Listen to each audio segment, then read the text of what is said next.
বলেছে, পতাকা না থাকলে দলীয় কর্মসূচি থাকে না। জনপ্রিয় আন্দোলনে এই অভিনব কাণ্ড ঘটিয়ে বসেছে সিপিআইএম। ক্ষমতা হারানোর পর থেকে অনেকটাই প্রভাব কমেছে লাল ঝান্ডার। ভোটের সময় ছাড়া দেখা যায় না, এমনও তো বলেছেন সমালোচকেরা। কিন্তু প্রভাব বিস্তারের প্রসঙ্গ যখন এলো, তখন বামেরাই কিনল নাম। আর তা করতেই রামের মুখে বাম বিরোধী সুর। এই রাজ্যে আরজিকর ইস্যু নিয়ে কার্যত দলবিহীন আন্দোলন দেখা গিয়েছে। সাধারণের দাবি জোরালো হতে হতে বিপ্লবের চেহারা নিয়েছে। তৃণমূল বিরোধী স্লোগান উঠেছে। সরকারের দুর্নীতি থেকে অব্যবস্থা সবই উঠে এসেছে রাত দখলে, পথ দখলে। আর নাম গোত্রহীন মেয়েরাই দিয়েছেন এই আন্দোলনের নেতৃত্ব।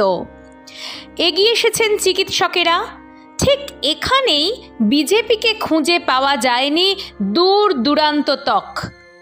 চিকিৎসকদের আন্দোলন, নাগরিক বিস্ফোরণে প্রভাব বিস্তারের চেষ্টা বিজেপি কম করেনি, কিন্তু সব চেষ্টাই মুখ থুবড়ে পড়েছে।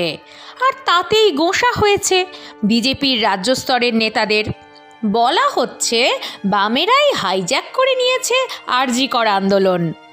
আরজিকর ইস্যুতে প্রথম দিন থেকে প্রবলভাবে রয়েছে বামেরা। ডিওয়াইএফআই এর রাজ্য সম্পাদক মীনাক্ষী মুখার্জি ঘটনার দিনই নেমে পড়েছিলেন আন্দোলনে। বিজেপি তখনও এই ঘটনার গভীরতা বুঝতে পারেনি। এই কারণেই লাল প্রভাব দেখা যাচ্ছে আরজিকর আন্দোলনে। মানুষকে সুসংগঠিত করা, রাস্তায় নামানো, ধারাবাহিকভাবে সরকারি বিরোধিতা করা, এসব দেখা গিয়েছে বামেদের কর্মসূচিতে। বিজেপি যে করেনি তা নয়, কিন্তু আন্দোলনে রাজনৈতিক রং মেশাতে গিয়েই সাধারণ মানুষের বিরাগভাজন হয়েছে। পদ্ম শিবিরের কাছে এই আন্দোলন হতে পারত 2 বছরের বিধানসভা ভোটের ওয়ার্ম আপ ম্যাচ। কার্যক্ষেত্রে দেখা যাচ্ছে বিজেপির বাংলা দখলের স্বপ্নে জল ঢেলে দিয়েছে সিপিআইএম। অনেকেই যে কারণে বলতে শুরু করেছেন বাংলায় তৃণমূলের বিকল্প হতে পারে সিপিআইএমই। আর সেই কারণেই আরজিকর ইস্যু নিয়ে আলাদা আন্দোলনের পথ খুলতে হয়েছে বিজেপিকে। দফা 1, দাবি 1 স্লোগানও উঠছে ধারাবাহিকভাবে, কিন্তু তা ধারালো হয়নি, মানুষের মনে ছাপ ফেলতে পারেনি, আন্দোলনের সীমানা বাড়াতে পারেনি। ব্যর্থতার কারণ খুঁজতে গিয়েই বামেদের উপর চোটে লাল পদ্ম শিবির।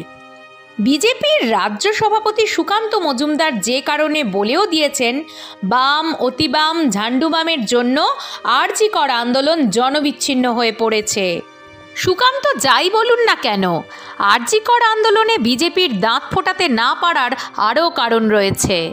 গ্রাম বাংলায় বিজেপি যথেষ্ট ভোট পেয়েছে, কিন্তু এই আন্দোলন সব অর্থেই শহর কেন্দ্রিক।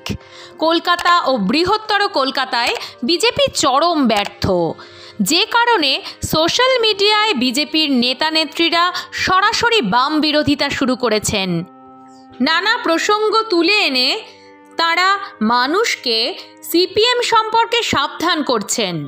বামেরাও কিন্তু বসে নেই।